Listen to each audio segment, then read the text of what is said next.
Welcome. I'm Sebastian Mahfood, and you're listening to WCAT Radio, the on-air wing of En Route Books and Media, bringing you the dulcet sounds of Catholic wisdom. Welcome to The Open Door, a show based on the words in Revelation, "I have left an open door before you, which no one can close."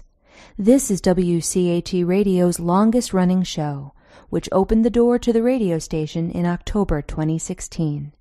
It's currently offered by Jim Hanink, Mario Ramos-Reyes and friends, and remains open to the love of God in its call to build a culture of life and a just social order through the panel's discussion of the Catholic social teaching principles of solidarity, subsidiarity, and economic democracy.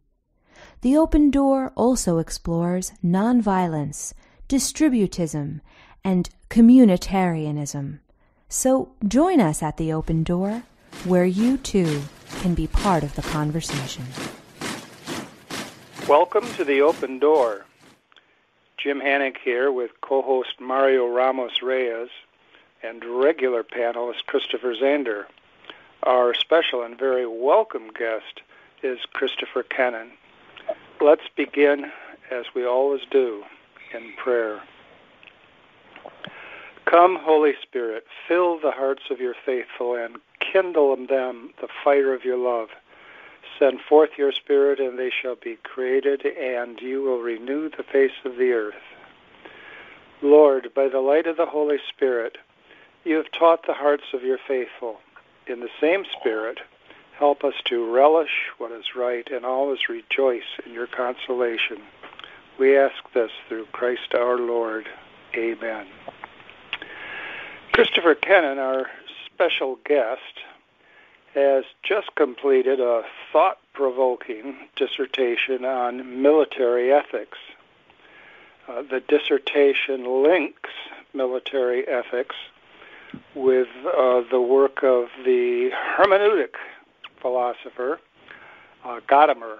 And some of us are a little bit familiar with Gadamer, and some of us are not familiar at all, and maybe someone is very familiar, and that would be Christopher Kuennan. Plus, Christopher is familiar with the national defense plank of the American Solidarity Party. That will be lurking off stage, however. Let me begin by asking you, Christopher, what is your position with the U.S. Air Force? Yeah, good morning, Jim and gentlemen. I'm a first lieutenant in the Air Force, so I've been on active duty for a little under 4 years, and it's probably relevant to the rest of our discussion to note that I am not in a combat role. As the saying goes, I fly a desk. And I should also note that any of the thoughts that I share today are purely my own, not the Air Force's or the U.S. government's, and they're not meant to endorse or oppose any specific political party or candidate. And finally, I'm an amateur ethicist and a fairly immature one at that, so God willing, I still have a lot to learn in this life, and so I thank you all again for inviting me on the show. Well, we're just really pleased that you could join us. Could you tell us a little bit about how you came to have the idea for your thesis? Of course. And as far as covering a little bit about what my thesis is about, it's actually easiest to begin with the problem that I was trying to address in it and ultimately that was a personal problem for myself. So a couple of years ago, I was tasked by my supervisor to do some work that was quite unrelated to my normal duties, and which is important, perhaps, because it wasn't a routine task. And I saw that this work, which wasn't going to take a lot of time and was really actually marginal and even not necessary, was actually part of something much bigger. And a new technology really that could change the way we did our job and the way that war happens generally. And so it struck me that this was actually how most of the work in the military is done. Problems or tasks arise within a large bureaucratic organization and are understood and delegated as the responsibility of specialists within that bureaucracy, for whom such tasks are fairly routine. And with that routine, it seemed to me, at least at the time, that there was a danger, which I think is a danger in human life, more broadly speaking, where choices, human choices that are ultimately moral choices, which have right and wrong alternatives, just and unjust alternatives, don't really always present themselves in that kind of light. They don't present themselves as case studies that you might encounter in a philosophy class or something like that. So, which for the military, I think, is an especially grave issue or challenge, because the routines of military members involve wielding lethal weapons, including nuclear weapons, and also implicitly or explicitly shaping foreign policy and safeguarding a just peace, hopefully, for a whole political community of persons. So around the time I was thinking about all of this and this problem, I read an essay by Gadamer entitled "The Universality of the Hermeneutical Problem," which is a really great, brief introduction to Gadamer's thought and introduces a notion of human understanding that considers how, as human beings, we interpret truth, including the truth of our own situations. And so my thesis is basically discussing how language and prejudice and tradition affect how we understand our situation and are good in that situation, and then especially with an eye towards possible implications for members of the military who ideally would be able to conceive of what is really right and wrong in our situations and then to choose right. That's a comprehensive overview. I suspect not many people launching out into a dissertation would have so comprehensive a context and so personal a context as one last background question, and then I'm going to invite co-host Mario Ramos-Reyes to bring the discussion forward. We have, Christopher, a habit of asking people in the American Solidarity Party if they'd like to ask a question themselves of whoever is going to be the guest for the week. And there's a member of the party, Jeffrey Stewart, who has a military background and often reminds us of that in our party discussions. And he said he was wondering if, and I said, you don't need to wonder, we'll ask him. He was wondering if you, Christopher, would have anything to say about James Bond Stockdale. And I'm especially interested insofar as Stockdale, whose middle name is actually Bond, which makes for a very interesting name. I'm especially interested because Stockdale has discussed Stoicism. So my last launching question is, in your preparation for your dissertation, any contact with Stoicism and or James Bond Stockdale? Not in the work I did for this thesis. I am aware of Admiral Stockdale and his appreciation of Stoic philosophy, and I know that when he was a prisoner of war in Vietnam, the highest ranking, I believe, prisoner of war from that conflict. He credited Stoic philosophy in the reading he had done in Stoic philosophy with really helping him survive that experience and also lead his fellow prisoners through that experience. And when he returned to active service in the United States, he made an intentional effort to introduce ethical philosophy, not just Stoicism, into the education of military officers. So I believe at the Naval Academy, they have like a center for military ethics or character development or something like that that's named after him. But I myself am not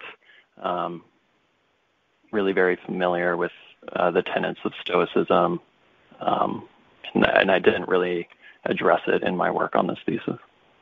I see. All right. Mario, take us forward.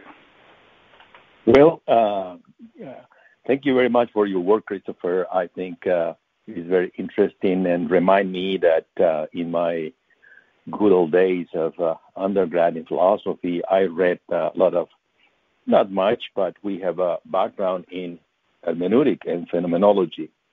And so I have a question, and it's a question that some students always ask when we begin talking about the hermeneutic circle, interpretation, horizon, and all this nomenclature which refer to hermeneutics.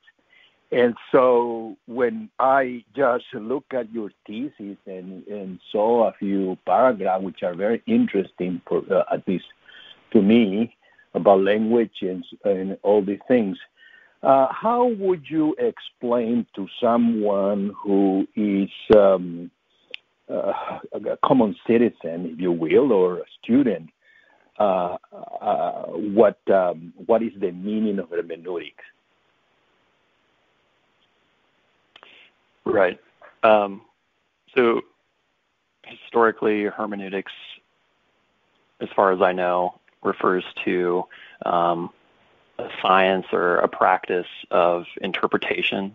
So interpretation of scripture, of law, like our American Constitution, for example, where it tries to develop and then stick to a methodology of interpretation that takes these texts, the Bible or the Constitution, that are written by potentially a different culture, centuries or thousands of years prior to current modern day problems, and yet we're trying to draw from those sources and use them, interpret them for our own situation. And so what Gadamer does in the last century is take this notion of hermeneutics that's concerned with interpretation and makes it universal, says that in a certain sense, all of human understanding, because we as human beings are living in a certain situation, we're always spirit and matter, we're always in time and space. Everything that we understand is going to be finite and is going to be interpreted through the lens of our own experience, through the language that we speak, through the culture that we live in. And so he fleshes this notion out quite extensively and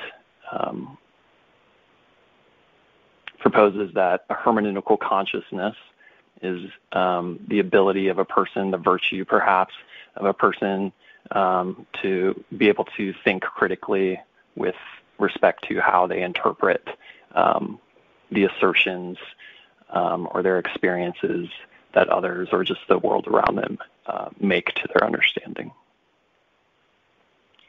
So if I understood well what you are saying, then an interpretation is being reduced to someone context, historical context, cultural context, to someone horizon. So in your thesis, you develop not only Gadamer views to the method, but also compare, or you bring some sources from McIntyre and also Aquinas. So if then the interpretation is reduced to that, the horizon of someone who is trying to understand it on context or somebody else's context, wouldn't that method lead then to certain type of subjectivism or view which is not quite universal? I think what Gadamer would ultimately argue, and I'm afraid I really don't know enough about Aquinas yet, hopefully, to say whether they're really at odds on this issue. But what Gadamer would argue is that anytime he doesn't deny objective truth or objective reality, what he's saying is that the way that we understand our worlds, the way that we understand a certain issue of concern, perhaps to the entire world, is always going to be through a certain viewpoint that is human and that is for that reason finite.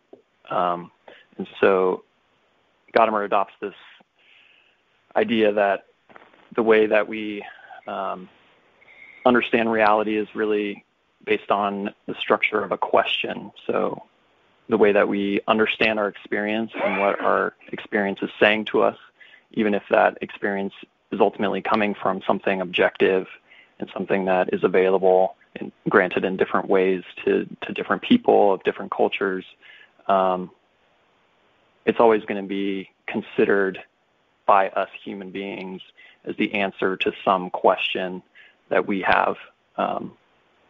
And this question arises from how we're raised, also the language and the vocabulary that we have available to us by virtue of our education and experience. Yes, thank you. That's just a brief comment, and I'm going to give you, Christopher, the opportunity to ask questions. But it reminds me, Ortega y Gasset, the 20th century Spanish philosopher, who called that perspectivism, which he said in a metaphor, which is a very beautiful in Spanish. He says, well, it's looking at the Pyrenees, the mountain from north in Spain, and you see as in Spanish from the Spanish side, but the French see from the other side. But both are seeing the same mountain. But the way by which they are looking at and reflecting upon this mountain is quite different, depending on the culture each side. Right. Yeah, exactly. Okay. And McIntyre actually talks about how, I think it's McIntyre, talks about how to learn a language or to even perhaps learn new vocabulary in your own language is to be able to increase, in a sense, one's rationality, right? So we'll be able to better comprehend the Pyrenees in themselves if we are somehow able to go from the Spanish side to the French side and to adopt in whatever way, to whatever extent we can, their perspective as well. Yes. Yes, Christopher? This would be kind of confusing with two Christophers here. Our Christopher. So yeah, our Christopher. Thank you. Yeah, I'm from Ohio. Yeah, just call me Christopher from Ohio, or just call me Ohio. Welcome to the show.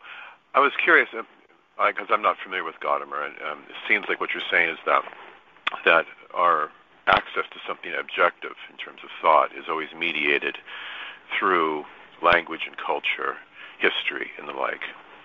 How does that affect how we act in accordance to our conscience? For instance, I mean, you're in the being of the military, in a position of obedience. But indeed, all of us, to some extent or another, are in positions of obedience. We're in positions of obedience to the state, for instance, the government, to which we do owe a conscientious obedience to a certain extent. If there is always that, it almost seems like perhaps with the position, if I'm understanding your position correctly, there's always that kind of doubt that I'm not seeing things as fully as someone else is, or that because everything's mediated through my culture, my language, my family even, my religion, I don't see things perhaps as clearly as possible. So if that's the case, do I owe kind of an absolute obedience to those above us, to above me? Or can a person in the military or a citizen in the state refuse to do certain actions based upon merely his own conscience? It's a good question, and one thing that Gadamer never addresses is, even though he was a Lutheran all of his life, never really addresses the role of grace in working on our conscience. So part of the point of Gadamer's hermeneutical circle is that the language that we've inherited from our society at large and from our parents, from our experience, equips us with certain prejudices that ultimately are form something of like a resonance chamber where when we have new experiences or are faced with new assertions or a new command from a superior officer or from the government, those assertions or those commands are going to, in a sense, enter this resonance chamber, and whether they stick or not is going to depend on how we're prejudiced. And so I think in a certain way you could take this term that Gadamer calls prejudice and compare it to conscience.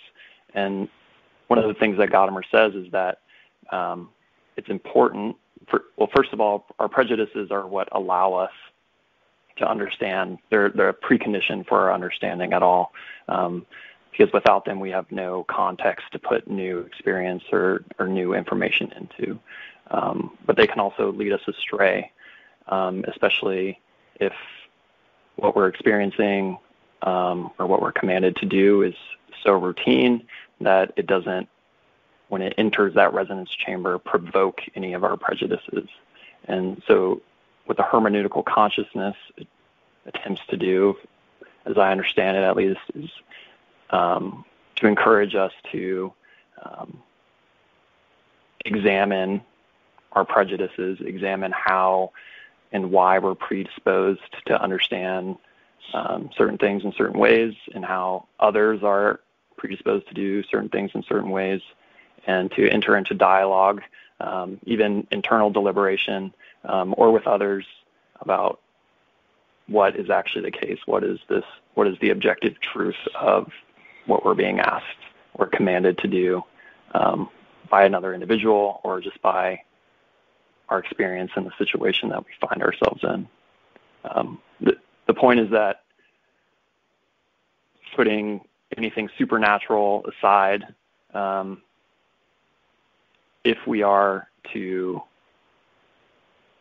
have some sort of conscience that's going to influence whether or not we follow a certain order, it's always going to be the case that we're understanding our duty with respect to this order from a standpoint that is finite based on the horizons of our experience and our language and our prejudices.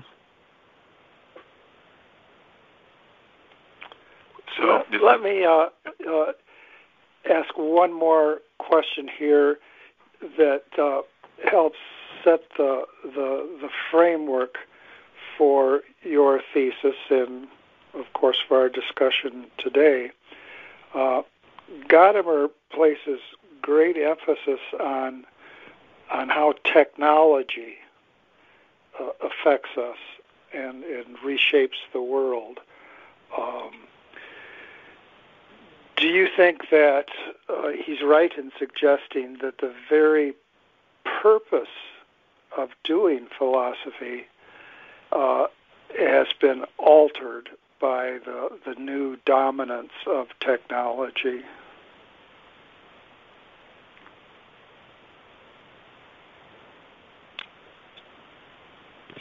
I think maybe in specific instances, the application or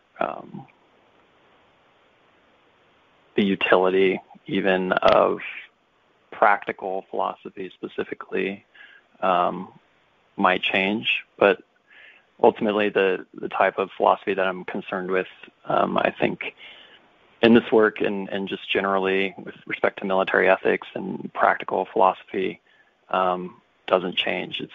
It's about what constitutes a good human life and how do we act such that we live good human lives. Certainly, technology, as perhaps it has been conceived in the past as something that perhaps comes from human innovation and ingenuity and just stays there and doesn't at the same time also affect human innovation and ingenuity. That kind of concept, that kind of exchange between how we produce technology and how in a way technology produces us or produces our own prejudices and views of the world is something that could be fleshed out more, including by philosophy. Now, let me push you a little bit on this. At first, I took you to be saying that bread and butter philosophical discussions continue much the same, but then I'm thinking that maybe you're saying that technology is restructuring our collective horizon, and that philosophers have to take that into account.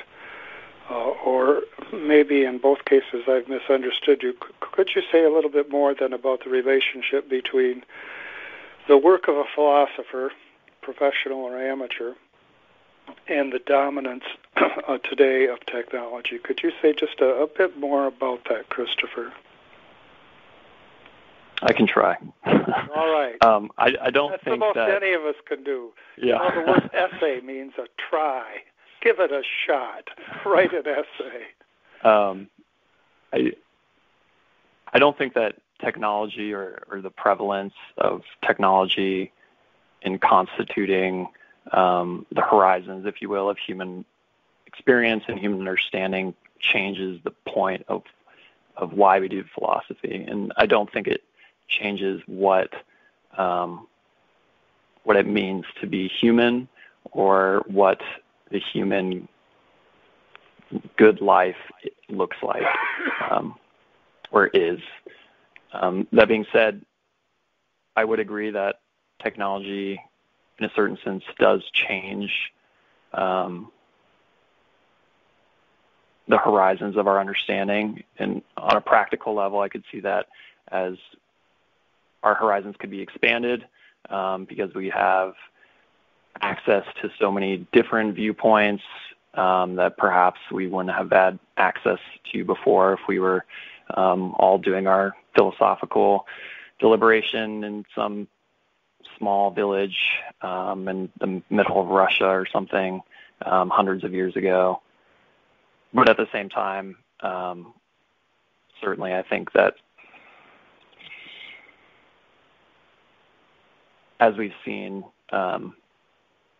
in recent history, technology can also form something of an echo chamber where we think that we're being critical of the prejudices that we're being imbued with, and we think that we understand opposing viewpoints, but really we're just talking to people wherever they're located who have the same view as us. You're not talking about Facebook, are you? Are you saying Facebook something about Facebook? May I ask a clarifying question, at least for me?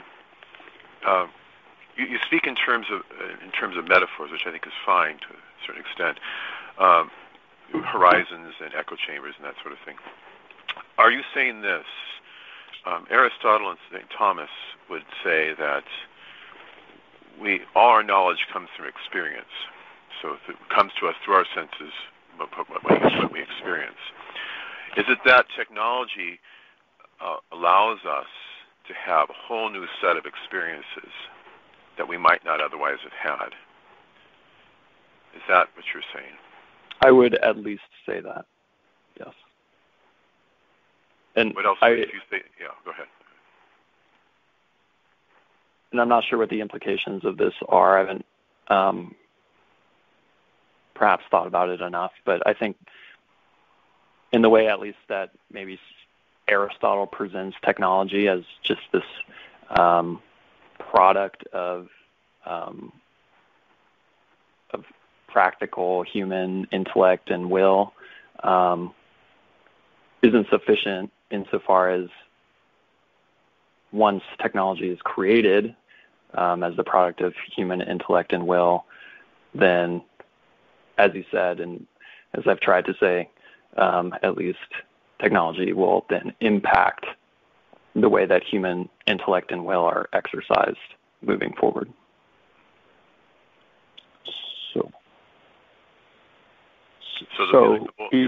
Like the moldboard plow, when that was invented, that in some ways revolutionized farming. It's the same sort of thing. Yes, because technology, I think, establishes a new baseline for how you conceive of the problems that you're trying to address in practical human life. Once the plow is invented, the problems that farmers are trying to address no longer necessarily deal with whatever issues they were trying to address prior to inventing the plow. But does it affect the ethics of farming? The purpose for which we farm, the proper disposition and disposing of the fruits of farming and the like? I think at the ultimate level, it does not. I don't think that, for example, military technology, the fact that we now have various cyber capabilities and nuclear weapons, biological and chemical weapons, changes the fact that war is ultimately for establishing and maintaining or restoring a just peace, so that the common good of a polity or a collection of polities can be pursued. Okay. Yeah, so it's not so much what we can do changes what we ought to do. Right. At the level of particulars. Mario, what do you say at this point?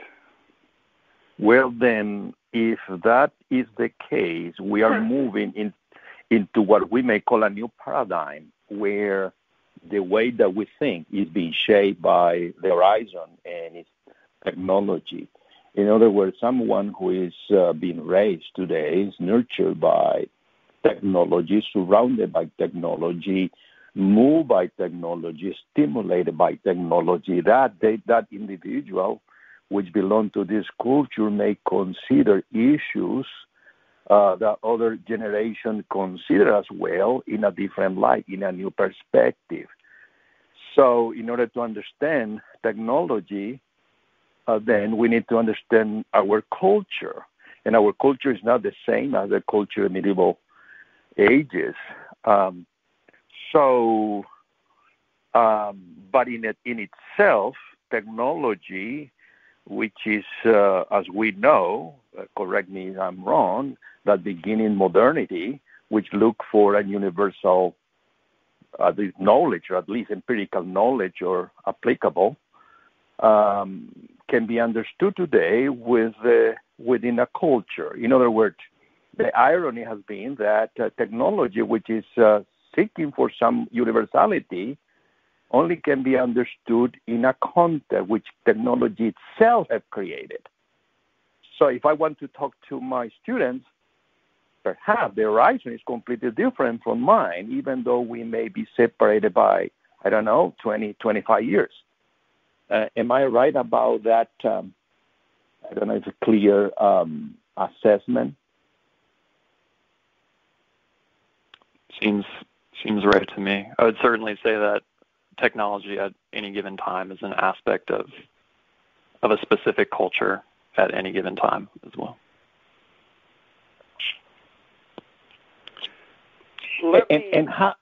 Go ahead, Mari. I'm sorry. And how this paradigm, I think it's for us, at least who are engaged in political activity, to what extent this new technological paradigm affects politics today?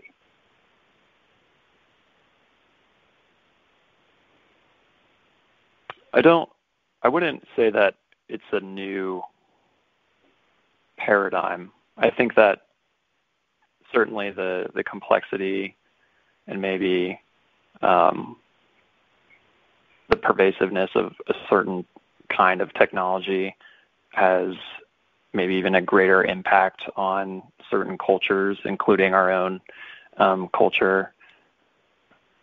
But ultimately, human understanding has always been, I guess, constrained by the questions that we ask and by the prejudices that we have that are ultimately shaped and in some cases provided by the culture that we live in. So I think that we just need to make sure that when we're being critical of our own prejudices and critical of our experience with regards to politics or military action or whatever in practical life, that we are taking account of how technology is shaping our situation, including like the internet and social media. But I wouldn't say it's a completely new paradigm.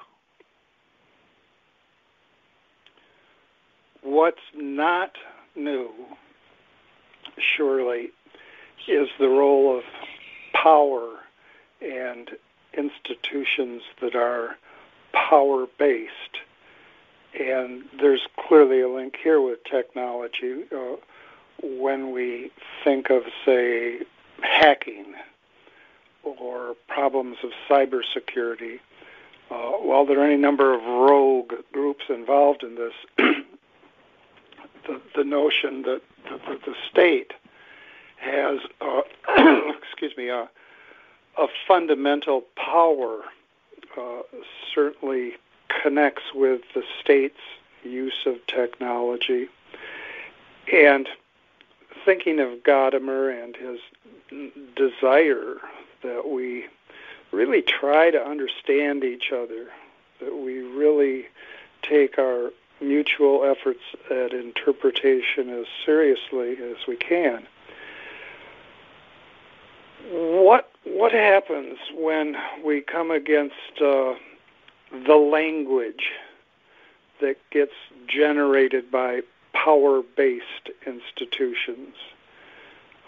There's a language that governments develop. There's a language that powerful institutions develop. I think of legal institutions, financial institutions, institutions even of public health. In each of these cases, we have an institution, ultimately the state, that has a power that is very, very difficult, if not impossible, to challenge. And these institutions develop their specific languages, and the languages are oftentimes an expression of their power. So if that is the case, here we are, philosophers, amateur or professional, and we're trying to engage them, or let's suppose we're even citizens who have not any commitment to philosophy as such, but are nonetheless humans who are inquiring about the world around them. What do we do? How do we engage these power-based institutions with their specific power-preserving languages?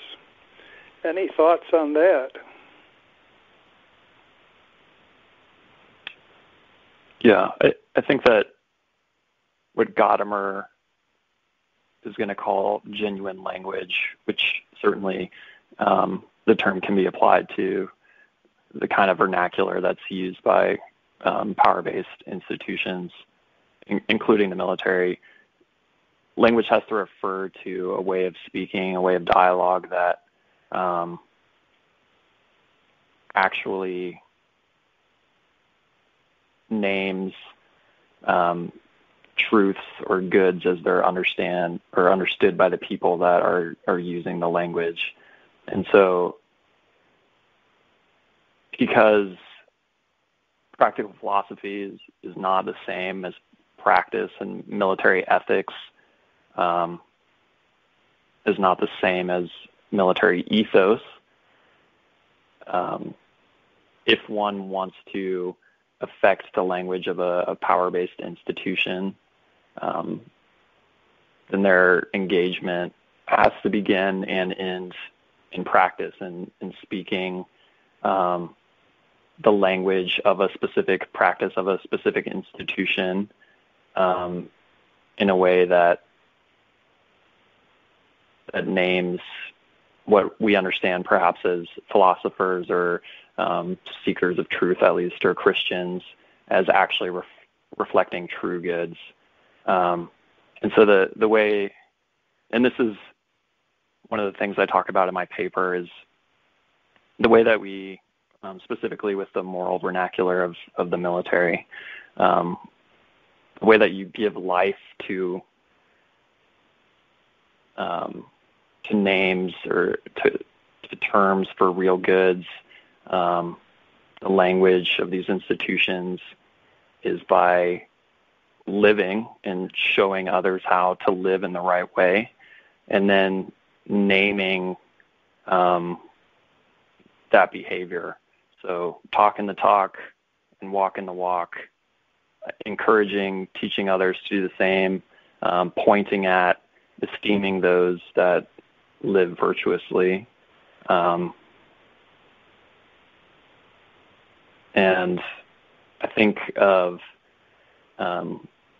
Jesus Christ, who doesn't just tell us how to live rightly, but he uses parables. And I think an important parable in this case is that of the Good Samaritan, because if the philosopher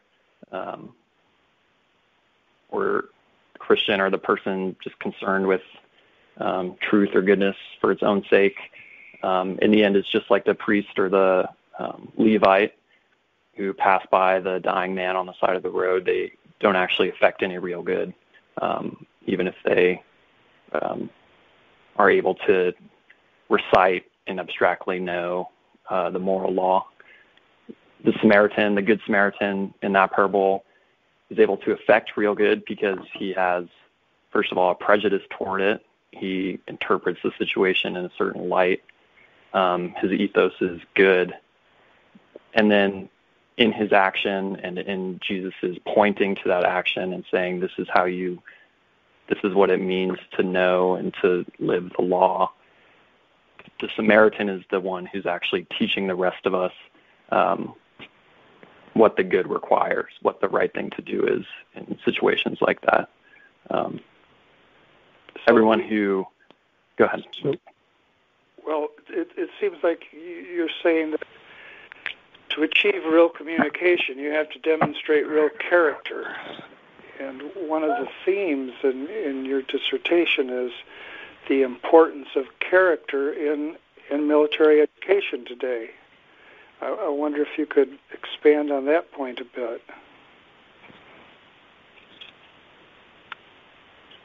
Yeah, just as an empirical observation, I suppose the term character, at least, is used fairly often in my own education as a Air Force officer, for example, which was at the Air Force Academy in Colorado Springs. There's a Center for Character and Leadership Development. And we would have periodic character seminars, and there's an ethics course that discusses character.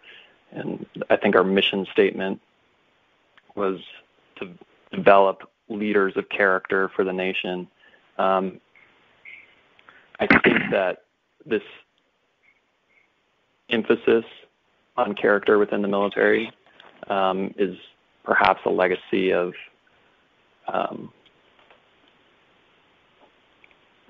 sort of an Aristotelian view of like what military life requires, because the military is ideally this nonpartisan body that's serving the common good, and it can do that in all sorts of different ways and in different situations. And ultimately, they're trying to affect a good that is identified in a certain sense with a specific ethos, an ethos of service and of sacrifice and of courage. And so in order to achieve whatever ends the common good requires, its members, and especially its leaders, need to be equipped with a certain character, virtues of courage, for example, to achieve the ends that are constitutive of the military profession. And you think that Americans recognize this commitment to character that the armed forces have, and they hold that in a real esteem.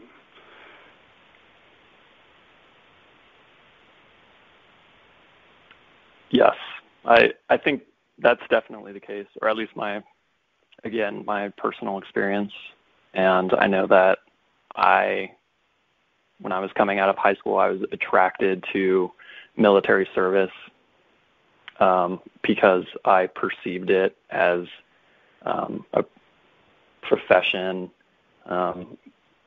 even a vocation that was about service to a greater good. And I think that that's certainly the line that the military itself takes in trying to recruit people and trying to recruit the people with especially the officers with the best character, is come join us. We're about service to the nation, not about making money or whatever else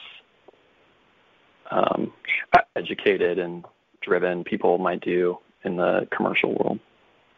I have a question. We could say we begin with Gadamer and communication and interpretation, and then we look at one's particular context, and we look at the context of the military, and we see that within the military, the foremost method of communication is the exercise of character. And in the United States, people respect that. It's a commonplace thing to hear someone say, "Thank you for your service," and all of this is very important, and we ought to connect these considerations. Now, Christopher Zehnder, does that ring true to you, or are there critical points to raise?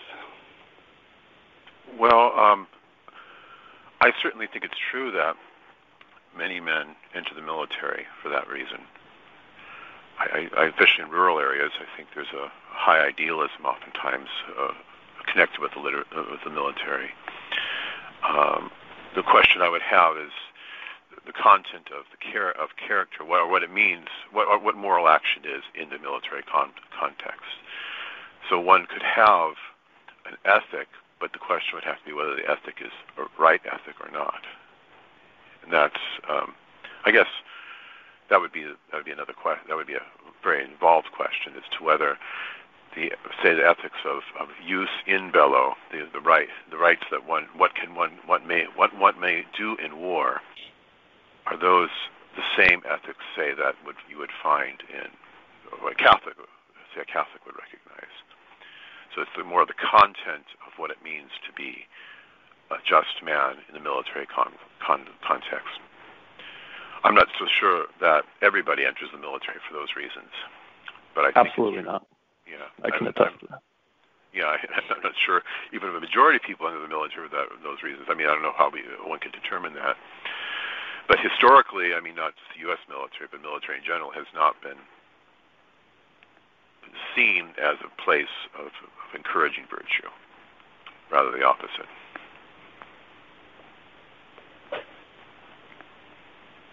I think Mario, in particular, John the 23rd, in his diary of the soul, he mentions about the corrupting influence of camp life and the like. Yeah, I have a I don't know, reflection or question.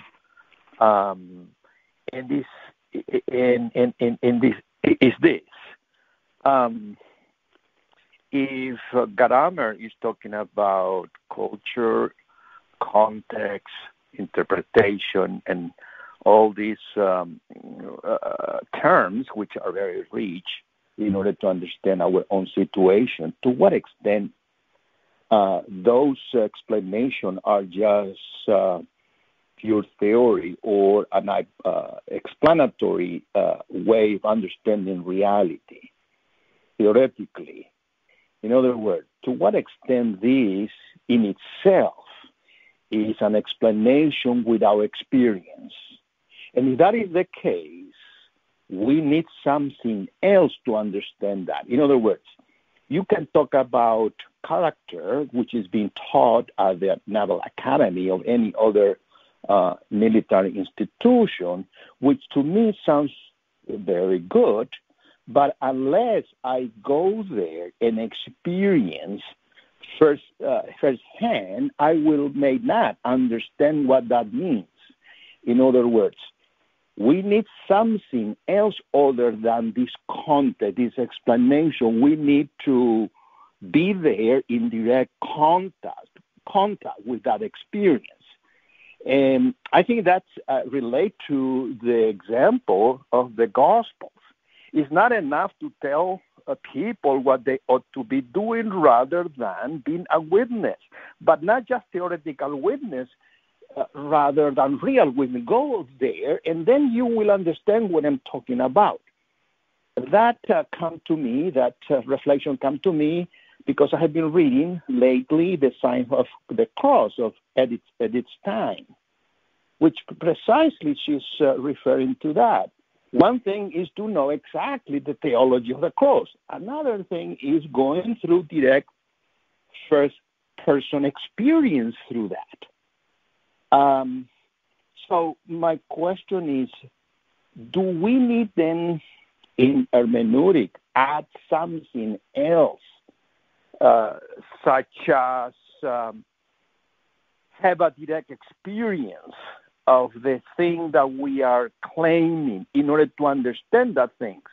In other words, if I want to understand military ethics and how these people are building character, do I need really to go to the army and then say, hey, now I understand because I'm living here that? Yes, absolutely.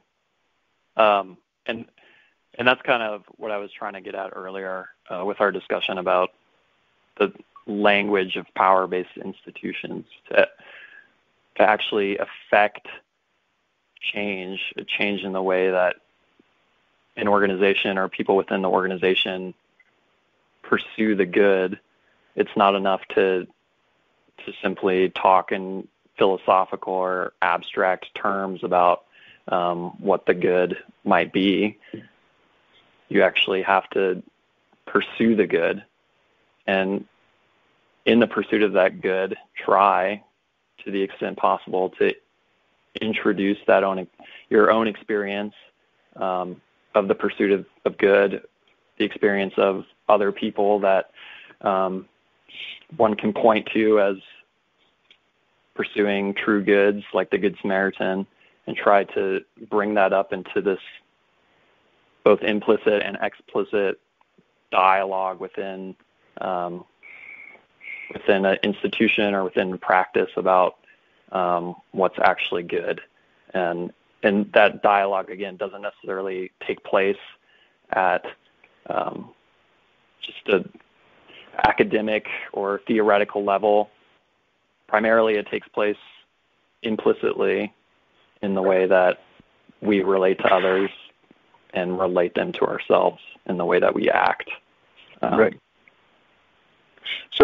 So I don't know, Jim can help me in this. I think Maritain has a very beautiful way of understanding this from a different perspective, which he called connatural knowledge.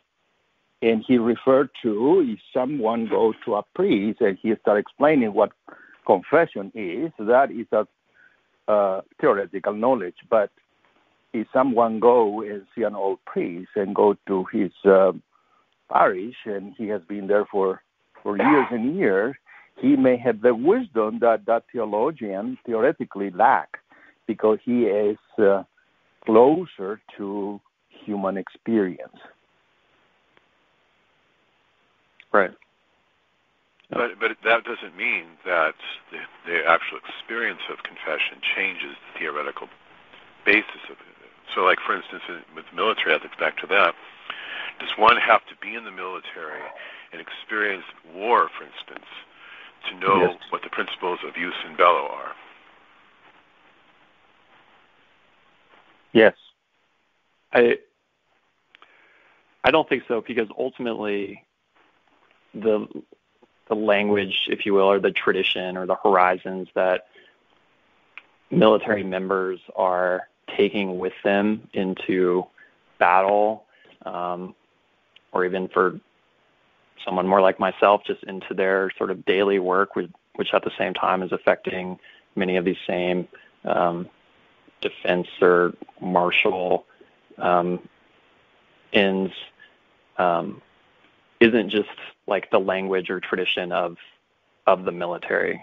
I'm also taking with me this tradition of Catholicism and my experience of Catholicism and of rural Colorado where I grew up, and of American society and Western society writ large. So certainly, and I maybe this perhaps touches on your previous question about the evolution of what's considered right within the military. Military ethics and the military ethos is always going to be, in a way, subordinate to the greater American social ethos in the way that our society conceives of what is good, how we should understand what is good, how we should apply morality in our everyday life. So that being said, like, the way that our experience and our understanding and interpretation of the good changes is going to, in large part, change with the way that our society understands what is good. At a more particular level, I think there are certain aspects of jus in bello, specifically in the application of jus in bello. I think philosophers could definitely lay out the universal principles of just war much more clearly and thoroughly than any of my fellow lieutenants, or most of my fellow lieutenants. But as far as like the actual application and what that means in the context of doing our daily duties, just like in any other practice, to a certain extent, you would have to be familiar with that practice itself to know from experience how to apply and pursue what is good in a specific scenario, in a specific profession. You know, in theory, we only have 2 minutes left. And in practice, most of the time, when we come to the 2-minute limit, we talk about how that's the way it usually works out, that we have to end abruptly. But fortunately, this is a podcast, and we don't have to end abruptly, and certainly we don't have to end in time for one more commercial. So I want to put some ideas into play, and we could certainly talk about them for 1 minute and call it a day, but we can also talk about them for 10 minutes and then say, well, we're going to come back to this at another point. At any rate, the person who actually started the open door was a military man, and his name is Al Hughes, Commander Al Hughes, and he was in charge of a whole island, as it were, in the Caribbean, at least the military presence on that island. And he very often would make points that I take to be comparable to the point you're making.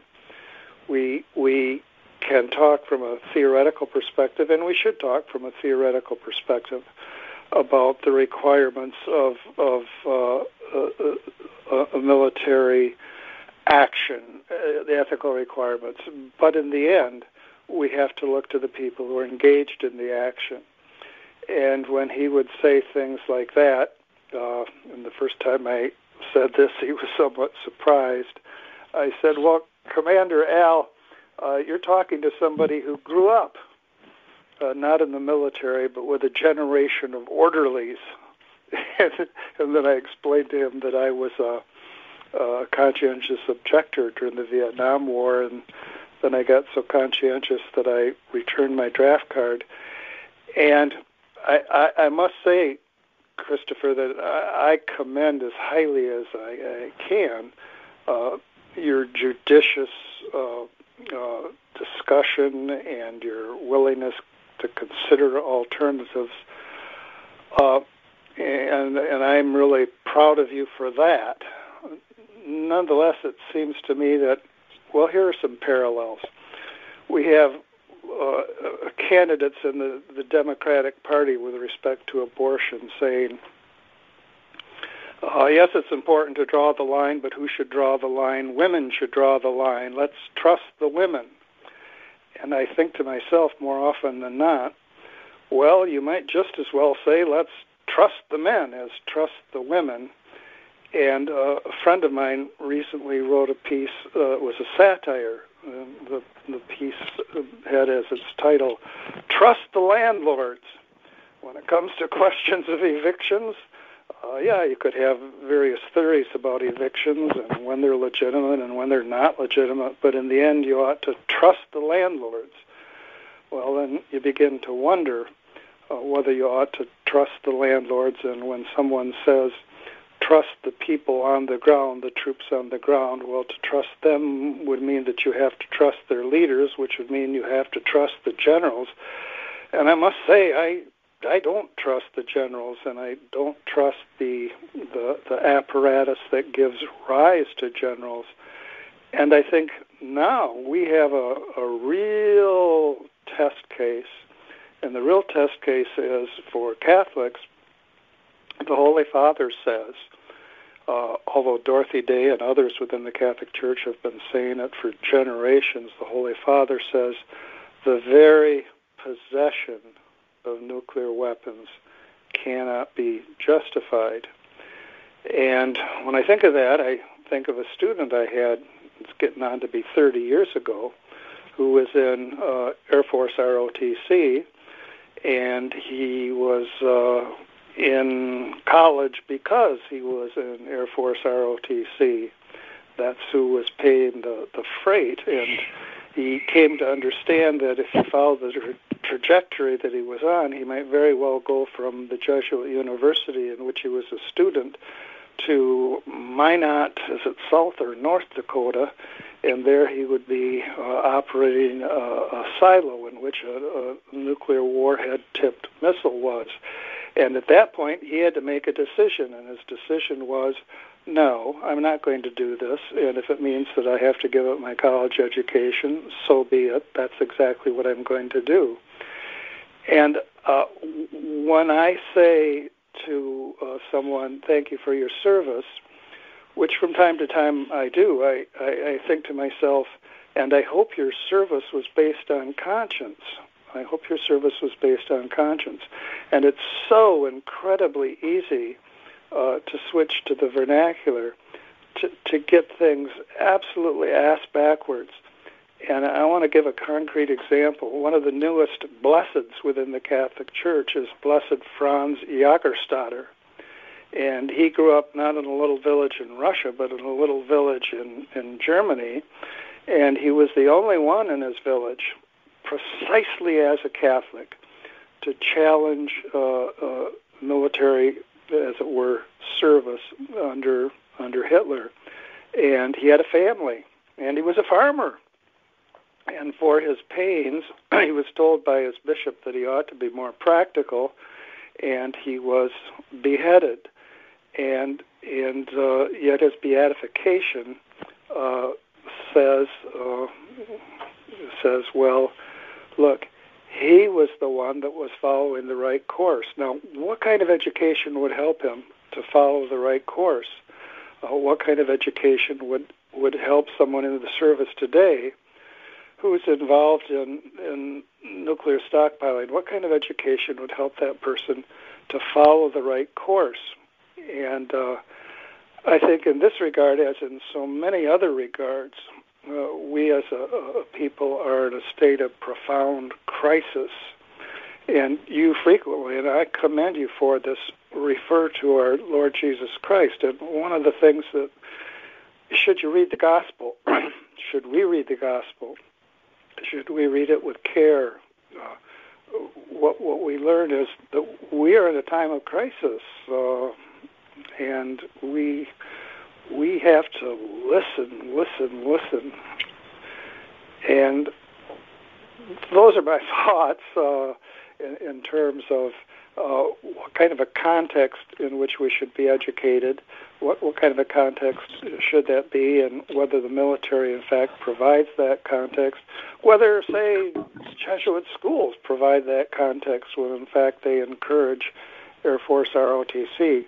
Now, these are very difficult questions, and as I say again, I commend you for your manifest sincerity and thoughtfulness, and yet I think, as I discovered with Commander Al, well, we can be friends, but we have deep differences.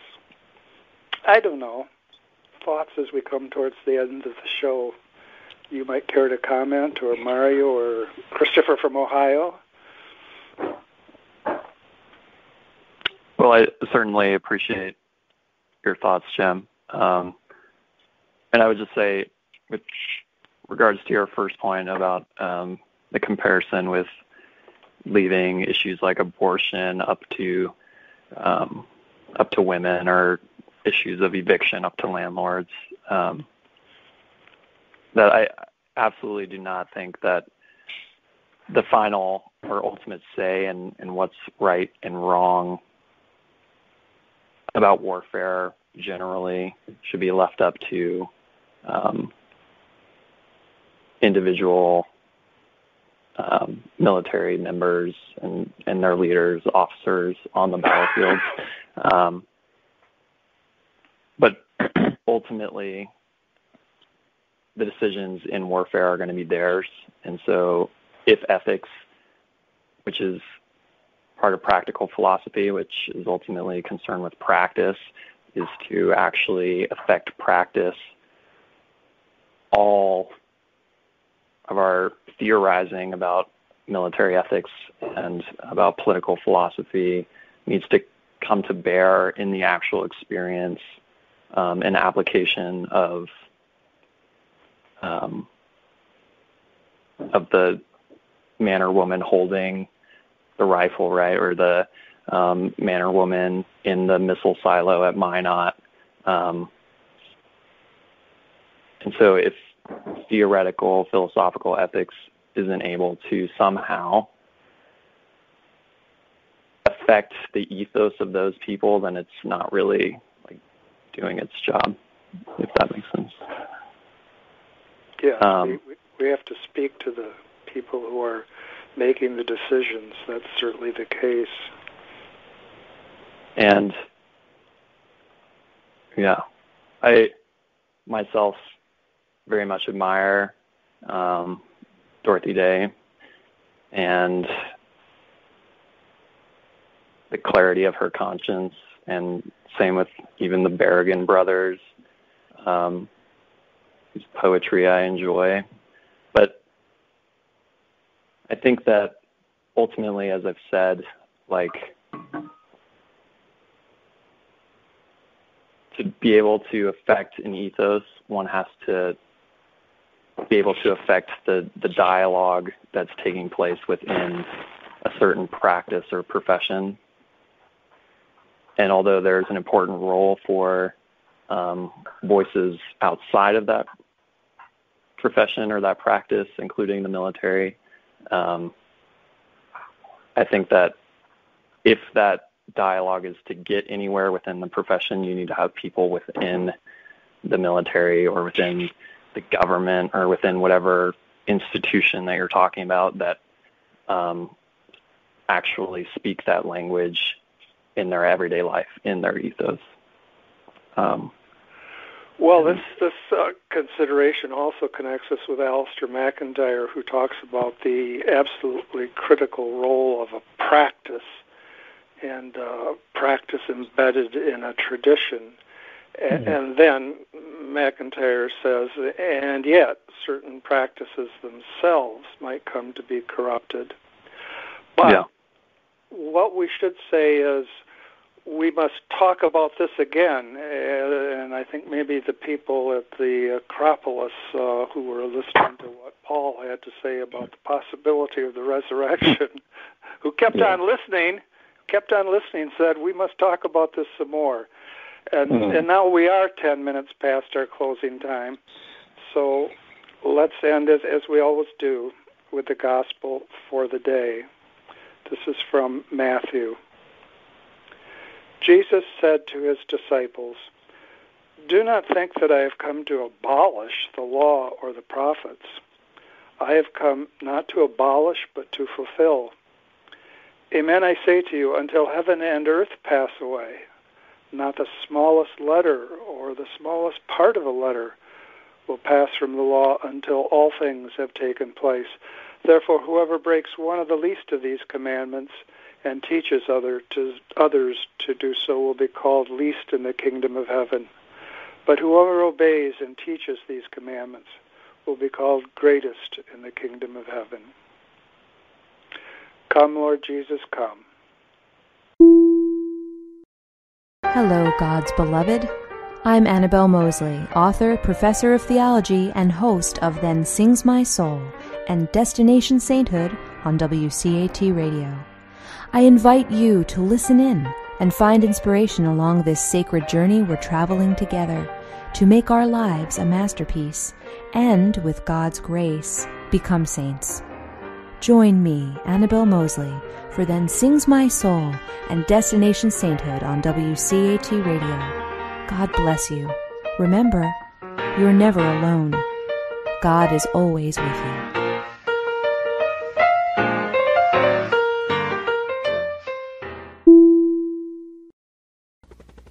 We hope you enjoyed the program and will join us back for another show on WCAT Radio. This is Sebastian Mahfood. Good day.